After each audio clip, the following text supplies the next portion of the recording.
America's a country that likes individual choice. I actually use my entire paycheck on groceries. The American household debt is at an all-time high of $18 trillion. Americans are the best consumers of the world, and the numbers aren't even close. China comes in second place, spending less than a third of what Americans do annually, despite having almost 5 times the population. By global standards, Americans are incredibly wealthy, love shopping, and aren't afraid to go into debt to keep the buying spree going. The American economy relies more heavily on buying stuff than virtually any other major economy on the planet. World Bank data shows that Americans account for about a third of all consumer spending worldwide, despite making up just 4% of global population. Consumer spending now represents a whopping 69% of the American economy. For comparison, in China, consumption makes up only 38% of GDP, while in the European Union, it's just 51%.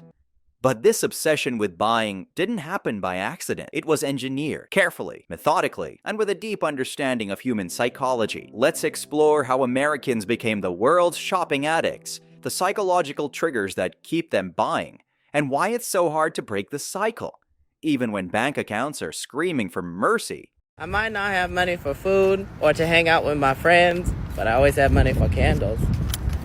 I always have money for candles. I love candles. After World War II, America faced a unique problem. The massive factories built for making military equipment no longer had tanks and planes to produce.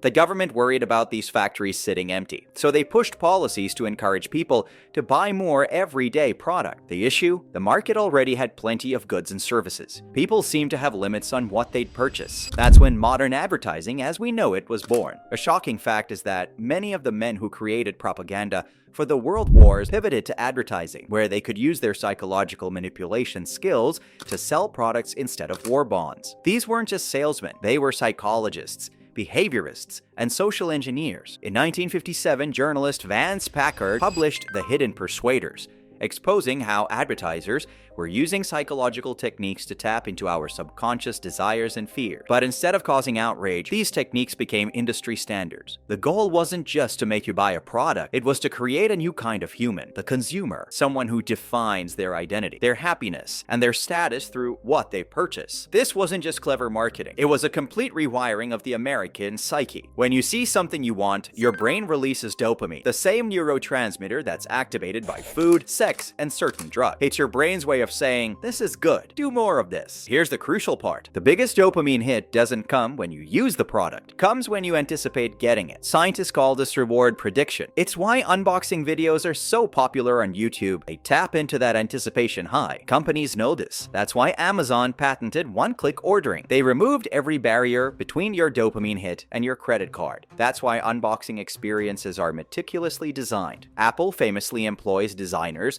just to perfect the experience of opening their product packaging.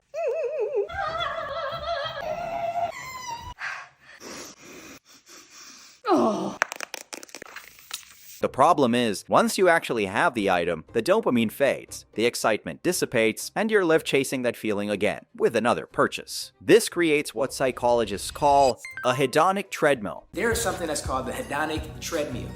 And what that is essentially, when you get a mansion, you get this, phenomenal car. There's a level of newness that you have when you acquire it that wears off over time, and it now becomes your new normal. And when something becomes your new normal, no longer does it impress you. You keep buying more and more, but your happiness stays roughly the same. It's a perfect business model. Create a need that can never truly be satisfied. I had to buy a new phone yesterday because I dropped my old one in the toilet. I got the iPhone 15 because the guy at the Apple store told me it was good. And if dopamine is the carrot, fear is the stick. And marketers have weaponized several types of fear to keep you buying. First is scarcity. Limited time offer. Only 3 left in stock. Flash sale ends in 2 hours, 17 minutes, and 43 seconds. These aren't just sales tactics, they're psychological triggers that create a sense of urgency. When something is scarce, it becomes more valuable in our mind. This activates our loss aversion, the psychological principle that losing something hurts more than gaining something feels good. We'll go to great lengths to avoid missing out. Speaking of missing out, let's talk about FOMO.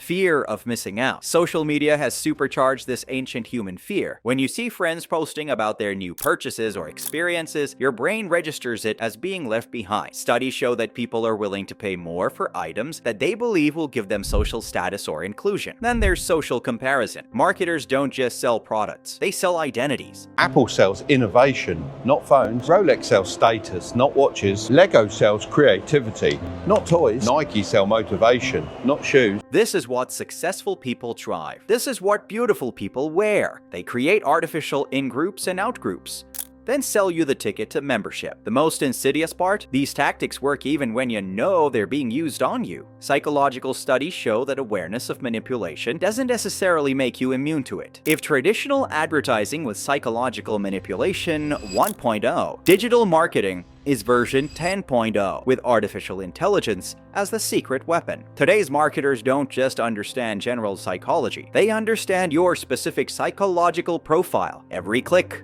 hover, purchase, and abandoned cart feeds algorithms that learn exactly what makes you personally likely to buy. Retargeting, when you look at a product and see ads for it everywhere, isn't just annoying. It's exploiting the mere exposure effect, a psychological principle where familiarity breeds preference. The more you see something, the more you like it, even if you initially had no interest. Social media platforms have been engineered to be addictive, using the same variable reward mechanisms as slot machines. Each scroll might deliver a dopamine hit, a like, a comment, or the perfect product recommendation. This keeps you engaged and exposed to more advertising. Even the layout of websites and apps is psychologically optimized. The endless scroll mimics a psychological principle called intermittent reinforcement. Intermittent reinforcement is the most powerful form of dopamine reward schedule to keep you doing something. The same mechanism that makes gambling so addictive. And let's not forget dark pattern. User interface designs that trick you into actions you didn't intend,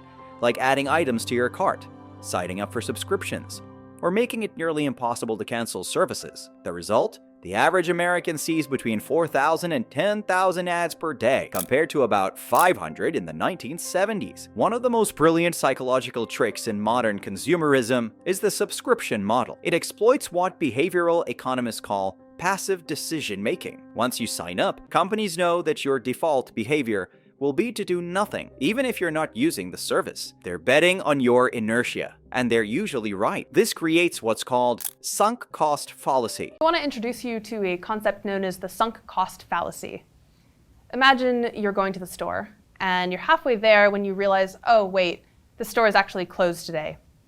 But you figure, well, I've already come 10 blocks. I might as well just go all the way to the store, so that my 10 blocks of walking won't have been wasted. Once you've invested in a subscription, you feel compelled to use it to get your money's worth, even if that means consuming content or products you don't really want or need. Paying $15 a month feels trivial, but that's $180 a year. Multiply that by all your subscriptions, streaming services, software, meal kits, clothing boxes, and suddenly, you're spending thousands without realizing it. This ties into another psychological principle, pain of paying. Studies show that handing over cash activates pain centers in the brain that digital payments don't. When payment is abstracted through cards, digital wallets, or automated subscriptions, you feel less financial pain, making it easier to overspend. Companies have perfected this. Buy now, pay later services like Afterpay and Klarna further separate the pleasure of purchase from the pain of payment. They're not just payment processors, they're psychological pain relievers. Perhaps the most profound psychological trick in modern consumerism is convincing us that what we buy is who we are. Brands don't sell products anymore, they sell identities. Apple doesn't sell phones, it sells membership in a creative, innovative community. Patagonia doesn't sell jackets, it sells environmental consciousness. Luxury brands don't sell handbags, they sell status and exclusivity. This exploits what psychologists call self-concept, our mental image of who we are, by attaching identity to products. Marketers create a shortcut. These companies don't just want to sell you a product. They want to sell you an entire way of life, complete with values, aesthetics, and community. Social media has accelerated this by creating constant opportunities for conspicuous consumption, showing off what you buy to signal your status and identity to others. Studies show that up to 60% of purchases by millennials are influenced by a desire to share the experience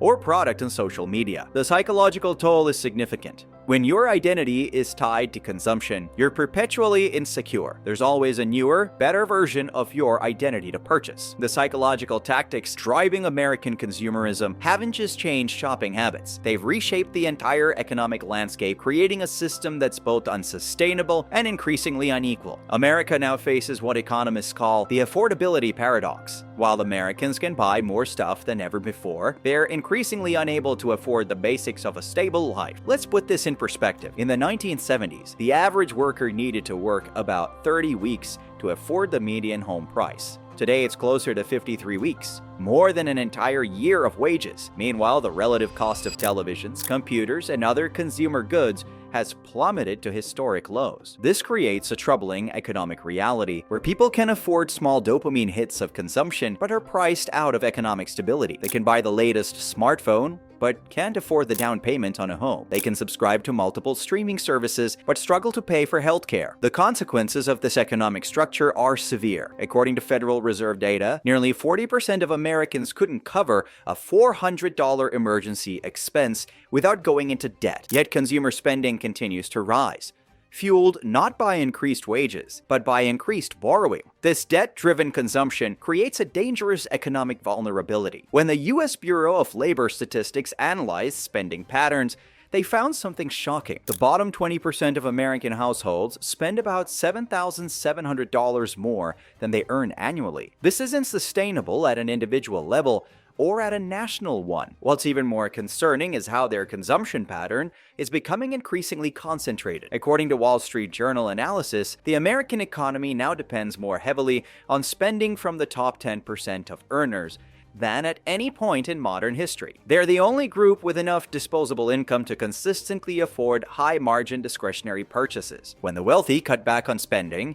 as they inevitably do during economic uncertainty, the entire consumer economy feels the impact. Companies respond by cutting jobs, which further reduces consumer spending, creating a downward economic spiral. The ultimate irony? This system doesn't even deliver on its promise of happiness. Research consistently shows that beyond meeting basic needs, increased consumption doesn't correlate with increased life satisfaction. Americans now have more stuff than any generation in history, but report lower levels of happiness and higher levels of anxiety than previous generations. American consumerism isn't just an economic system.